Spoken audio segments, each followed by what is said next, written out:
Hi hello నమస్తే welcome to auto వాలా updates. ఇప్పుడే మన ఆనంద్ దేవరకొండ గారు నటించిన గమ్ గమ్ గణేష్ ఆ మూవీ చూసి రావడం జరిగింది. సో టోటల్గా ఈ రోజు అయితే 3 మూవీస్ రిలీజ్ అయ్యాయండి. ఈవినింగ్ లోపు 3 మూవీస్కి రివ్యూస్ అయితే ఇచ్చేస్తాం. ఇంకా బేబీ లాంటి కల్ట్ బ్లాక్ బస్టర్ తర్వాత ఆనంద్ దేవరకొండ గారు గమ్ గమ్ గణేష్ అనే మూవీతో వస్తున్నారు. ఈ మూవీ మీద అయితే భారీ ఎక్స్పెక్టేషన్సే ఉన్నాయి. ఇంక ఈ మూవీ చూసాక నా ఎక్స్పీరియన్స్ చెప్పాలంటే మనం ఇండెప్త్ రివ్యూలో మాట్లాడుకుందాం. ఇంక ఈ మూవీ బేసిక్ స్టోరీ ఏంటంటే హీరో గణేష్ చిన్న చిన్న దొంగతనాలు చేస్తూ ఉంటాడు. సో ఏదైనా పెద్ద దొంగతనం చేసి లైఫ్లో సెటిల్ అయిపోవాలని తన గోల్గా పెట్టుకుంటాడు. సో ఇంతలోనే గణేష్ చతుర్థి వస్తుందన్నమాట. సో మన దొంగ గణేష్ అండ్ ఒరిజినల్ గణేష్ ఎలా కలిశారు అండ్ అలానే దొంగ గణేష్ తను అనుకున్న పెద్ద దొంగతనం చేసి లైఫ్లో సెటిల్ అయ్యాడా లేదా ఇదంతా తెలియాలంటే ఈ మూవీ చూడాల్సిందే. ఇంక ఈ మూవీలో పాజిటివ్ విషయానికి వస్తే సిచ్యువేషనల్ కామెడీ అండి చాలా బాగా ప్లేస్ అయింది. ఈ మూవీలో చాలా బాగా వర్కౌట్ అయింది కూడా. సో చాలా ఆర్గానిక్గా హెల్తీగా ఉంటుంది కామెడీ కూడా. స్టోరీని ప్రోగ్రెస్ చేస్తూ కామెడీని ప్లేస్ చేయడం అంటే అంత ఈజీ కాదండి. కొంచెం తేడా కొట్టినా కానీ క్రింజ్ కామెడీ అయిపోతుంది. ఒక డెబ్యూటెంట్ డైరెక్టర్ అయినా కానీ కామెడీని అయితే చాలా బాగా ప్లేస్ చేశారని చెప్పాలి డైరెక్టర్. అండ్ హీరో క్యారెక్టర్తో మొదలుపెట్టి ఫ్రెండ్ క్యారెక్టర్ కానీ విలన్ కానీ ఆ సెటప్ కానీ అదంతా బాగా సెట్ చేసుకున్నారు. ఇంక ఎస్పెషల్లీ సెకండ్ హాఫ్లో వెన్నెల కిషోర్ గారు కామెడీ అయితే పొట్ట చెక్కలేలా నవ్వారు అందరు థియేటర్లో. అండ్ ఒక సైడ్ కామెడీతో పాటు ఒక సైడ్ స్టోరీ కూడా చాలా ప్రోగ్రెసివ్గా వెళ్తుందంటే రైటింగ్ డిపార్ట్మెంట్కి మనం హ్యాట్స్ ఆఫ్ చెప్పాలి. సో చాలా బాగా రాస్తున్నారంటే రైటింగ్ అయితే. సో మంచి క్యారెక్టర్స్ని క్యారెక్టరైజేషన్ని చాలా బాగా రాస్తున్నారు, చాలా బాగా యూస్ చేసుకున్నారు కూడా.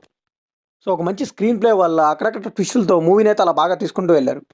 ఇంకా క్లైమాక్స్లో గణేష్ షాట్ ఎక్కడో చూసినట్టు అనిపించినా కానీ పర్లేదు అనిపించింది. ఎమోషన్ అయితే బాగా వర్కౌట్ అయింది.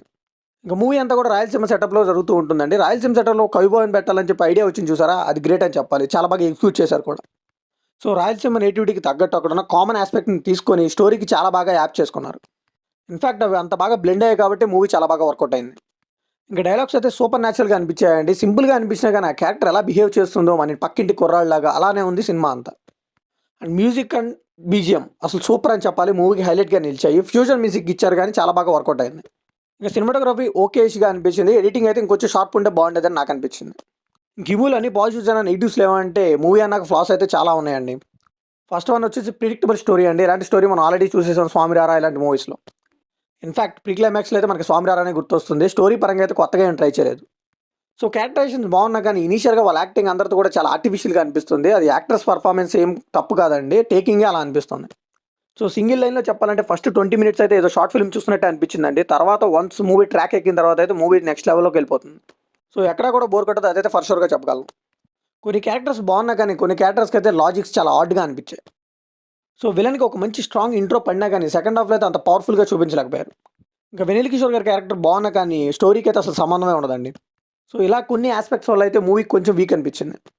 ఇంకా కాన్ఫ్లిక్ట్స్ కూడా కొంచెం స్ట్రాంగ్గా రాసుకుంటే బాగుండేది అనిపించింది. అండ్ తెలిసిన ఫేసెస్ పెట్టుకుంటే ఆర్టిస్టులుగా కొంచెం బాగుండేది. మరీ అయితే కొన్ని ఫేసులు చూడలేకపోయాం. ఇన్ఫాక్ట్ వాళ్ళైతే పెద్దగా ఇంపాక్ట్ ఇవ్వలేకపోయారు కూడా. ఇంకా పర్ఫార్మెన్స్ విషయానికి వస్తే ఆనంద్ దేవరకొండ గారు అయితే చాలా బాగా చేశారు. కొన్ని చోట్ల ఆర్టిఫిషియల్గా అనిపించినా కానీ ఓవరాల్గా అయితే గుడ్ పర్ఫార్మెన్స్. ఇంకా ఎమ్మాన్యూల్ కానీ వెనిల్ కిషోర్ కానీ సత్యం రాజేష్ కానీ వీళ్ళ కామెడీ అయితే నెక్స్ట్ లెవెల్లో పండింది ఈ మూవీలో.